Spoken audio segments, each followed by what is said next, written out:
বন্ধু I miss you রে, আর তোর গার্লফ্রেন্ড রে আই লাভ ইউ। আসসালামু আলাইকুম। আজকে আমরা কথা বলবো রিপন মিয়াকে নিয়ে। রিপন মিয়ার জীবন কাহিনী সম্পর্কে আজকে আমরা জানতে পারবো। সো তার আগে যদি আমাদের এই চ্যানেলে নতুন দর্শক হয়ে থাকেন তাহলে অবশ্যই চ্যানেলটাতে একটা সাবস্ক্রাইব করে দেবেন, পাশে খেলা বেল আইকনটি অন করে দিয়ে আমাদের চ্যানেলের সদস্য হয়ে যান। সব মানুষ স্বপ্ন দেখে, কিন্তু কিছু মানুষ তাদের স্বপ্নের পেছনে ঝরায়, ঠিক রিপন মিয়ার মতো। রিপন মিয়ার জন্ম এক দরিদ্র পরিবারে, বাংলাদেশের একটি প্রত্যন্ত গ্রামে। ছোটবেলা থেকেই পরিবারের দরিদ্রতা তাকে অনেক কিছু শিখিয়েছে। শিক্ষা জীবনে খুব একটা এগোতে পারেননি, কারণ জীবিকার থেকে খুব অল্প বয়সে কাজ করতে শুরু করতে হয়। তবে আমরা যদি পিছনে ফিরে তাকাই তাহলে রিপন মিয়ার জন্ম সম্পর্কে, যে রিপন মিয়ার জন্ম হচ্ছে 2003 সালে। কিশোর বয়সেই রিপন মিয়া শহরে চলে আসে। প্রথমে হেল্পার হিসেবে একটি লোকাল বাসে কাজ নেন। প্রতিদিনের ব্যস্ত শহরের রাস্তায় যাত্রী তোলার মধ্যে দিয়ে শুরু হয় তার সংসারের নতুন অধ্যায়।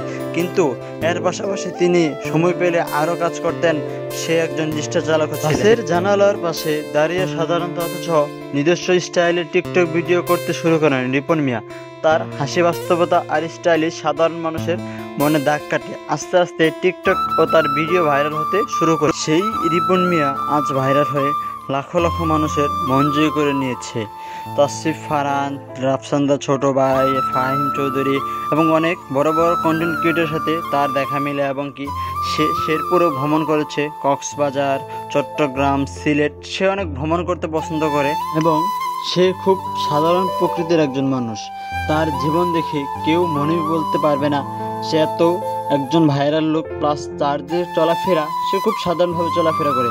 সে এখন বর্তমানে একজন কাঠমিস্ত্রি হিসেবেও কাজ করে। তিনি তার কর্মকে কোনো সময় ছোট মনে করেন না। রিপন এখন একটি শুধু নাম না, রিপন একটি চরিত্র যা শিখিয়েছে জীবনে বড় হতে হলে শুধু কোটাটাই লাগে না, লাগে পরিশ্রম, বিশ্বাস আর সাহস। যেখানে ভয় পাবে সেখানে কেউ পারবে না। রিপন বলে, ভাই সাহস রাখো, আমিও তো একসময় কিছু না কিছু ছিলাম না। এটাই ছিল রিপনের সর্বশেষ আপডেট। পরবর্তী আপনারা কোন সেলিব্রিটিকে নিয়ে আপডেট চান অবশ্যই কমেন্টে জানাবেন, এবং কি আমাদের এই চ্যানেলে যদি নতুন হয়ে থাকেন তাহলে অবশ্যই চ্যানেলতে একটা সাবস্ক্রাইব করে দিবেন।